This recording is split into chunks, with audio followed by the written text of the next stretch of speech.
नमस्कार, आप देख रहे हैं नवभारत समाचार। मैं हूं डॉक्टर नजर अंसारी। दोस्तों, भारत में इन दिनों लोकसभा चुनाव चल रहा है और लोकसभा चुनाव के 5 चरण कंप्लीट हो गए हैं। चुनाव 7 चरणों में होना है। इस दौरान समाजवादी पार्टी इंडिया गठबंधन और भारतीय जनता पार्टी एनडीए गठबंधन और भी कई राजनीतिक पार्टियां और पार्टियों के प्रत्याशी नेतागण सभी रैलियां ताबड़तोड़ कर रहे हैं और जनता को अपने पाले में करने का प्रयास कर रहे हैं। तरह तरह के लुभावने वादे भी कर रहे हैं और तरह तरह के आश्वासन भी दे रहे हैं। इसी क्रम में बीते दिवस संत कबीर नगर में समाजवादी पार्टी के प्रमुख अखिलेश यादव ने एक विशाल जनसभा को संबोधित किया।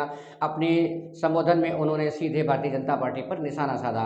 निशाना साधते हुए उन्होंने भारतीय जनता पार्टी पर आरोप लगाया कि भारतीय जनता पार्टी ने नौजवानों के साथ अन्याय किया है, नौजवानों की जिंदगी के साथ खिलवाड़ किया है, शिक्षा मित्रों के साथ अन्याय किया है। उन्होंने ये भी कहा कि हमारी सरकार थी तो हम लोग शिक्षा मित्रों को परमानेंट करने का प्लान कर रहे थे, सरकारी अध्यापक बनाने की कोशिश कर रहे थे, लेकिन हमारी सरकार चली गई। उन्होंने नौजवानों को और शिक्षा मित्रों को आश्वासन देते हुए कहा कि हमारी सरकार आएगी तो हम फिर से शिक्षा मित्रों को अध्यापक बनाएंगे, उनको सरकारी अध्यापक बनाएंगे और शिक्षा विभाग में जो भी पद खाली हैं उन्हें जल्द भरने का प्रयास किया जाएगा। समाजवादी पार्टी के प्रमुख अखिलेश यादव ने संत कबीर नगर में चुनावी जनसभा को संबोधित करते हुए नौजवानों को और क्या क्या आश्वासन दिए, शिक्षा मित्रों के लिए क्या क्या आश्वासन दिए, क्या क्या बात कही, आइए सुनते हैं उन्हीं की जुबानी। बने रहिए हमारे साथ, देखते रहिए नवभारत समाचार। नमस्कार। 80 सीटें भारतीय जनता पार्टी हारने जा रही है।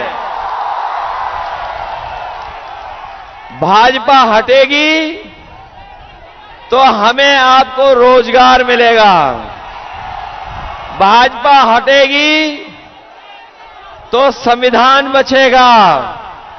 हमारे शिक्षा मित्र वाले नौजवान होंगे, उनके साथ भी बहुत अन्याय हुआ। जब हम लोग सरकार में थे तो फैसला ले लिया था कि उनका प्रति महीना मानदेय बढ़ा दिया था और उन्हें हम लोग पक्की नौकरी दे रहे थे सरकारी, लेकिन हम लोग सरकार में नहीं आ पाए। हम अपने शिक्षा मित्रों को कह के जा रहे हैं, ये दिल्ली की योजना थी, पूरे देश की योजना थी। अगर हमें विशेष इसके लिए बजट निकाल करके इनको भी शिक्षक की तरह शिक्षा विभाग में शामिल करना पड़ेगा, तो अलग से बजट कर करके इन शिक्षा मित्रों को भी शिक्षक बनाने का काम होगा।